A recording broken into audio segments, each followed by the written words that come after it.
કેન્દ્રની યોજના છે, નરેન્દ્ર મોદી સાહેબનું વિઝન છે કે રેલવે સ્ટેશન સુંદર હોવા જોઈએ અને ગુણવત્તાવાળા જે અમે પૈસા આપ્યા છે એની અંદર કામ હોવા જોઈએ. ત્યારે મને ફરિયાદ મળતા મેં જોવા આવ્યો તો રેલવે સ્ટેશન એકદમ નબળું કામ થયેલું હતું. રેલવે અધિકારીને કાલે બોલાવી અને એને કહેવાનું છે કે ભાઈ આ રેલવે સ્ટેશન રીરા ગામનું છે, એ રેલવે સ્ટેશન પ્લેટફોર્મ સંપૂર્ણ રીતે નવીકરણ થવું જોઈએ. અમે નિયમ કર્યો છે, 5 ધારાસભ્ય, હું સાંસદ, અમારા સંગઠનના પ્રમુખ તમામે નિર્ણય કર્યો છે કે ટેસ્ટિંગ વિનાનું કોઈ પણ બિલ નહીં થાય. એટલે સમજી વિચારીને અમરેલીની અંદર કામ કરજો. ગુણવત્તાવાળું કામ હશે તો જ તમારું બિલ થાય. થોડા સમય પહેલા રેલવે પ્લેટફોર્મનું આરસીસીનું કામ કરવામાં આવ્યું હતું. તે કામ ખૂબ જ નબળું થયેલું હતું. આ અંગે મને જાણ થતા મેં 3-4 દિવસ પહેલા સાંસદ શ્રી અમરેલીના સંસદ સભ્ય શ્રી ભરતભાઈ સુતરિયાને પત્ર દ્વારા જાણ કરેલ હતી. અમરેલીના પ્રમાણિક અને નિષ્ઠાવાન સંસદ સભ્ય શ્રી જેઓ ક્યારેય નબળું કામ અને ભ્રષ્ટ કામ ચલાવી લેતા નથી, તેમણે ત્યાં સ્થળ વિઝિટ કરી અને તંત્રને અને અધિકારીઓને સૂચના આપેલ છે કે આવું નબળું કામ તાત્કાલિક તોડી અને ફરીથી કરવામાં આવે. રેલવે વિભાગના અધિકારીઓ જે છાશવારે કહેતા હોય છે કે ભાઈ નબળું કંઈ ચલાવી નહીં લઈ અને કડક નિયમો માટે તેઓ જાણીતા છે, પરંતુ આ કામ નબળું થયું હોવા છતાં તેમણે પેમેન્ટ પણ ચૂકવી દીધું અને આખા કાન કરેલ છે.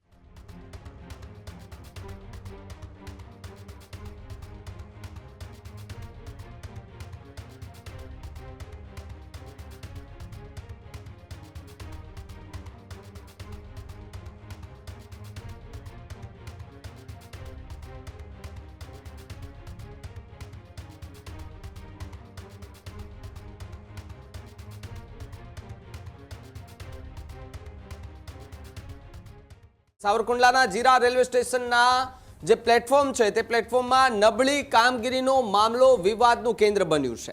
પૂર્વ મહામંત્રી રામદેવસિંહ ગોહિલની રજૂઆત બાદ સાંસદ ભરત સુતરિયા સ્થળ પર પહોંચ્યા. નિરીક્ષણ દરમિયાન પ્લેટફોર્મમાં નબળી ગુણવત્તાની કામગીરી સામે આવી.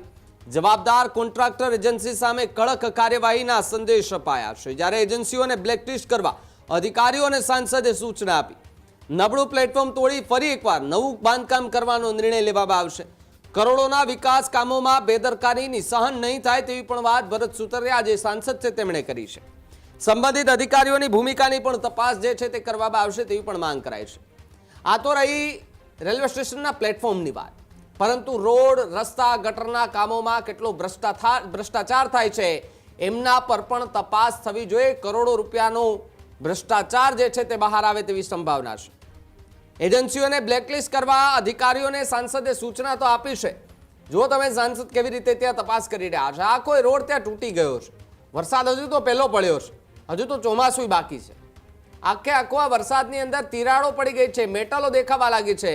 હવે આની અંદર જ્યાં સંબંધિત અધિકારીઓ છે તેમની ભૂમિકાની પણ તપાસ જે છે તેની માંગ ઉઠી છે.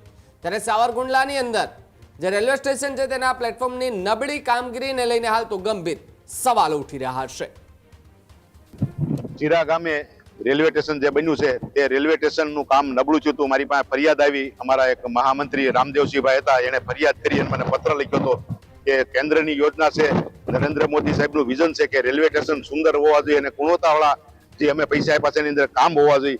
ત્યારે મને ફરિયાદ મળતા મેં જોવા આવ્યો તો રેલવે સ્ટેશન એકદમ નબળું કામ થયેલું હતું. તો મેં અધિકારીઓને સૂચના આપી અને મેં કીધું આ રેલવે સ્ટેશનનું કામ હું જોવા જાઉં છું. જો મને કાંઈ વાંધો વસકા લાગ્યું તો હું તમામ કામ નવું કરાવીશ, હું રિપેરિંગ નહીં કરાવું.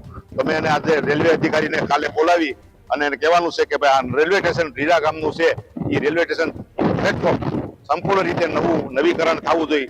આ રેલવે સ્ટેશન તમામ કામ છે એ નબળું છે, આનું કાઢી અને નવું કામ કરવાનું છે. ત્યારે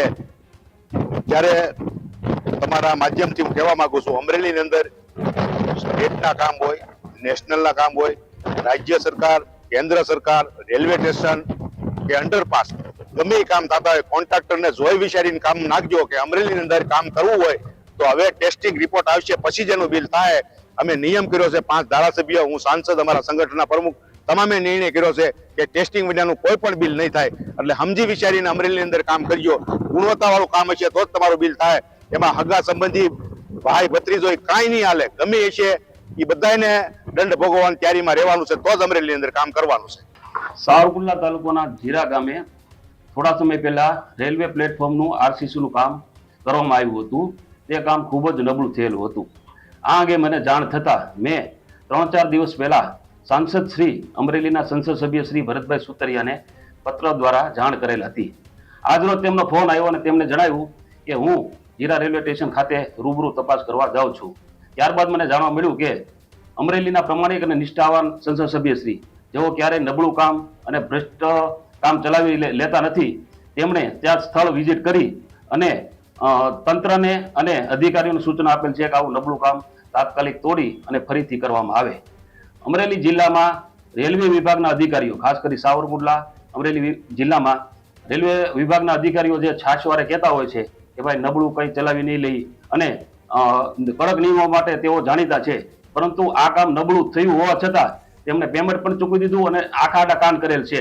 તો આ ભ્રષ્ટ એજન્સી અને આવા ભ્રષ્ટ અધિકારીઓ વિરુદ્ધ તાત્કાલિક પગલાં લેવા જોઈએ તેવી મારી માગણી છે. ખેડૂત ભાઈઓ છે ખેતરમાં ડ્રોન ઉડાવતા હોય છે ત્યારે આપણે એક પ્રશ્ન સતાવતો હોય છે કે જે આપણે અત્યાર સુધી જીપીએસ ટેકનોલોજી વાળા ડ્રોન વાપર્યા છે, જેથી કરીને મોબાઈલ ટાવર છે અથવા તો હાઈ ટેન્શન લાઈન પસાર થતી હોય, કોઈ વૃક્ષો હોય, ત્યારે જે જીપીએસ ટેકનોલોજી વાળા ડ્રોન છે એમાં ટકરાય અને ટ્રેસ થાય છે. પણ એગ્રીવન લાવ્યું છે જીએનએસએસ ટેકનોલોજી ડ્રોન, જેથી કરીને એ ડ્રોન છે એ કોઈ જગ્યાએ ટકરાય નહીં, પોતાની રીતે જ ડિસિઝન લે છે અને મૂવ થઈ જાય છે, જેથી કરીને જીએનએસએસ ટેકનોલોજી ડ્રોન છે એ વાપરવાનો આગ્રહ રાખો.